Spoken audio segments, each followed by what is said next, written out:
Hello అండి, welcome back to Manisha Pathuri YouTube channel. మీలో ఎవరైనా మన ఛానల్ని ఫస్ట్ టైం చూస్తున్నట్టయితే లైక్ చేయండి, షేర్ చేయండి, సబ్స్క్రైబ్ చేసేయండి. ఈరోజు రెసిపీ వచ్చేసి గోంగూర పచ్చడి. సో గోంగూర పచ్చడి ఎలా ప్రిపేర్ చేసుకోవాలంటే, ముందుగా స్టవ్ ఆన్ చేసుకొని బాండి పెట్టేసుకొని ఆయిల్ పోసుకున్నాను. ఆయిల్ హీట్ అయ్యేలోగా ఈ గోంగూర ఆకుల్ని కడిగి పక్కన పెట్టేసుకున్నాము. అలాగే కొత్తిమీరని అండ్ ఎండుమిర్చిని కూడా రెడీ చేసి పెట్టుకున్నాం అనమాట, తొడలు తీసి. సో ఎండుమిర్చిని బౌల్లోకి యాడ్ చేసుకున్నాము. ఆయిల్ హీట్ అయిన తర్వాత వాటిని లైట్గా కొంచెం వేపుకోవాలి. కొంచెం ఒక 2 minutes పాటు వేపుకుంటే సరిపోతుందన్నమాట. కొంచెం కలర్ చేంజ్ అవుతుంది. చూస్తున్నారు కదా, ఇదంతా కూడా సిమ్లో పెట్టుకొనే చేసుకోవాలి. లైట్గా కలర్ అయితే చేంజ్ అయిపోయింది.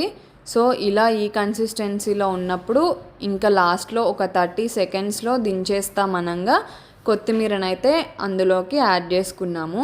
ఇక్కడ ధనియాలు అయినా యాడ్ చేసుకోవచ్చు ఈ కొత్తిమీర ప్లేస్లో. మేమైతే ఫ్రెష్గా కొత్తిమీరని యాడ్ చేసుకున్నాము.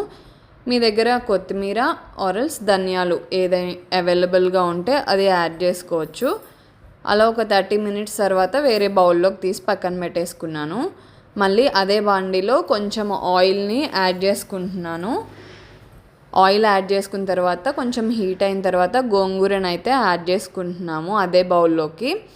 ఆ గోంగూర మేము ఇక్కడ 3 చిన్న సైజు కట్టల్ని తీసుకున్నాము, గోంగూర కట్టల్ని. సో మాకు ఇన్ని లీవ్స్ అయితే వచ్చాయి, అందులో ఆకులు మాత్రమే యాడ్ చేసుకోవాలి. ఇంకా ఆయిల్లో ఇలా వేపుకోవాలన్నమాట. అడుగు నుంచి పై వరకు కలుపుకుంటూ వేపుకుంటూ ఉండాలి. ఆకు చాలా త్వరగానే మగ్గిపోతుంది. చూసారు కదా, ఒక 5 minutesకే మాకు ఇలా బాగా మెత్తగా ఉడికిపోయిందనమాట. సో ఇలా ఈ కన్సిస్టెన్సీలో ఒక 5 minutes వేపుకున్నాము. ఇంకా దించేస్తామనగా కొంచెం చింతపండు యాడ్ చేసుకొని స్టవ్ ఆఫ్ చేసేసుకోవడమే. ఆ తర్వాత చల్లారనివ్వాలి. ముందుగా వేడి చేసుకున్నాం కదా ఈ కొత్తిమీర అండ్ ఎండుమిర్చిని, అది మిక్సీ జార్లోకి తీసుకొని కొంచెం సాల్ట్ అలాగే పసుపు తీసుకొని కోర్స్గా బ్లెండ్ చేసుకున్నాను. ఆ తర్వాత ఇప్పుడు ఇందులోకి చల్లార్చుకున్న గోంగూర ఉంది కదా, ఆ మిశ్రమాన్ని ఈ మిక్సీ జార్లోకి యాడ్ చేసుకొని కోర్స్గా బ్లెండ్ చేసుకోవాలి. మరీ మెత్తగా అవసరం లేదు, లైట్గా కోర్స్గా బ్లెండ్ చేసుకొని జీలకర్ర అండ్ పచ్చుల్లిపాయ ముక్కలు ఇలా సన్నగా పొడుగ్గా కట్ చేసుకొని ఒక 4 రెబ్బలు ఎల్లిపాయల్ని కచ్చా పచ్చగా దంచుకొని యాడ్ చేసుకొని మొత్తం కలిపేసుకోవడమే.